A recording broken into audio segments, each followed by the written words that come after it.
YCP ప్రభుత్వం SC కార్పొరేషన్ను నిర్వీర్యం చేసిందని Andhra Pradesh Mala welfare cooperative finance corporation chairman Pedapudi Vijay Kumar ఆరోపించారు.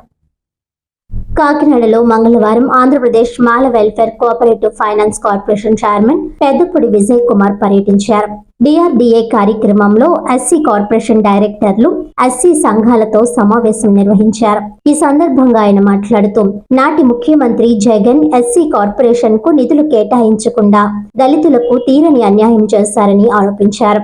ఎస్సీల నిధులను దారి మళ్లించి దళిత ద్రోహిగా మిగిలిపోయారని మండిపడ్డారు. టీడీపీ కూటమి అధికారంలోకి రాగానే ఎస్సీ కార్పొరేషన్ కు సీఎం చంద్రబాబు 300 కోట్ల రూపాయలు కేటాయించారని అన్నారు. ఈ నిధులతో అర్హులైన ఎస్సీలకు త్వరలో యూనిట్లను అందజేస్తామని చెప్పారు. గతంలో రుణాలు తీసుకున్న లబ్ధిదారుల నుంచి బకాయిల వసూళ్లకు ప్రత్యేక డ్రైవ్ నిర్వహిస్తామని తెలిపారు.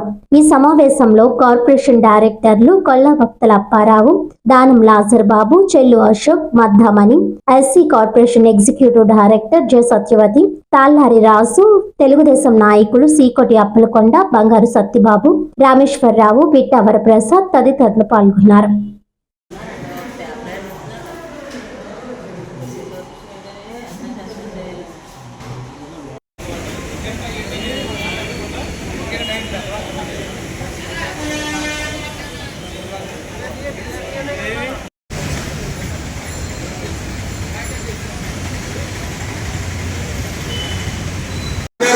మళ్ళీ బయటకు వెళ్ళిస్తాం చేయాల్సిన అవసరం లేదు.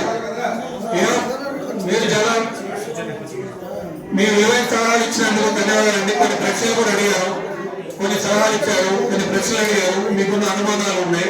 వీటన్నిటి మీద ఖచ్చితంగా మీ అందరూ కూడా ఎస్సీ కార్పొరేషన్ తరఫున మనం ఏం చేస్తామనేది కూడా ఖచ్చితంగా మీ అందరికీ కూడా నేను మాట్లాడేటప్పుడు సమాధానం చెప్తాను. దాంతోపాటుగా మనకి మొత్తం తూర్పుగోదావరి జిల్లా నుంచి ఎస్సీ మాల కార్పొరేషన్ అపాయింట్ చేసినప్పుడు మనకి 4 డైరెక్టర్ని ఈ ఎస్సీ కార్పొరేషన్ యాక్టివిటీస్ ని సూపర్వైజ్ చేసుకునేదానికి 4 మనం అపాయింట్ చేసింది మన గౌరవ ప్రభుత్వం. సో దాంట్లో భాగంగా మణి గారు మనకి రాజమండ్రి నుంచి ఉన్నారు, కొల్లాభక్తుల అప్పారావు గారు కాకినాడ టౌన్, అలాగే దానం లాజర్ బాబు గారు పిఠాపురం కాన్స్టిట్యున్సీ నుంచి ఉన్నారు. దయచేసి మనకి ఏ సలహాలన్నా ఏ సందేశం ఆ షెడ్యూల్ లో పెట్టుకోవాల్సినటువంటి పరిస్థితి అవసరం లేదు.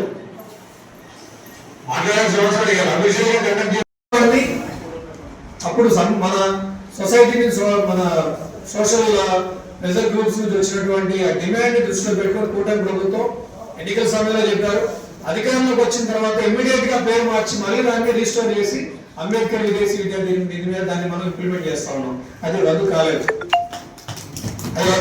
ఇంప్లిమెంటేషన్ లో ఉంది. ఖచ్చితంగా దాన్ని అమలు చేసుకునేదానికి చాలా మనకి ఎక్కువ డిమాండ్స్ వచ్చాయి. ఎన్ఎస్ఎఫ్డిసి నుంచి మనం 18-19 ఆర్థిక సంవత్సరంలో మనం ఇన్నోవా కార్లు ఇచ్చాం, కొన్ని చోట్ల ఈ టీవోస్ ఇచ్చాం. సో దానికి ఉన్నటువంటి చిన్న అంటే మన వాళ్ళు అడిగారు సప్లై నిధుల నుంచి డబ్బులు కట్టేసేయండి అంటే సింపుల్ స్టేట్మెంట్ అది ఇచ్చేయడం అనేది.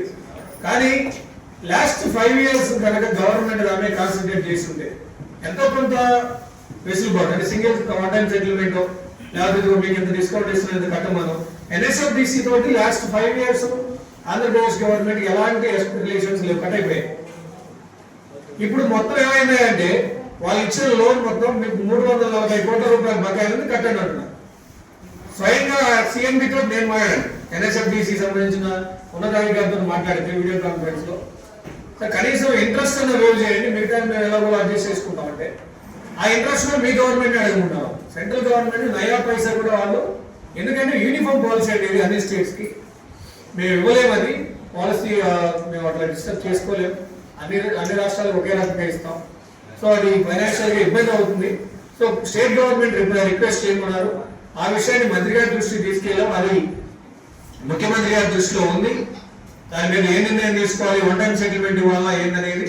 కానీ ఈ మధ్యలో ఎన్ఎస్ఎఫ్డిసి వాళ్ళు ఖాళీ ఉండవు కదా, కంటిన్యూస్ గా మా సెక్రటరీని, బీసీని, మా జిఎండి వీళ్ళందరూ కూడా వెంటాడుతూ ఉంటారు.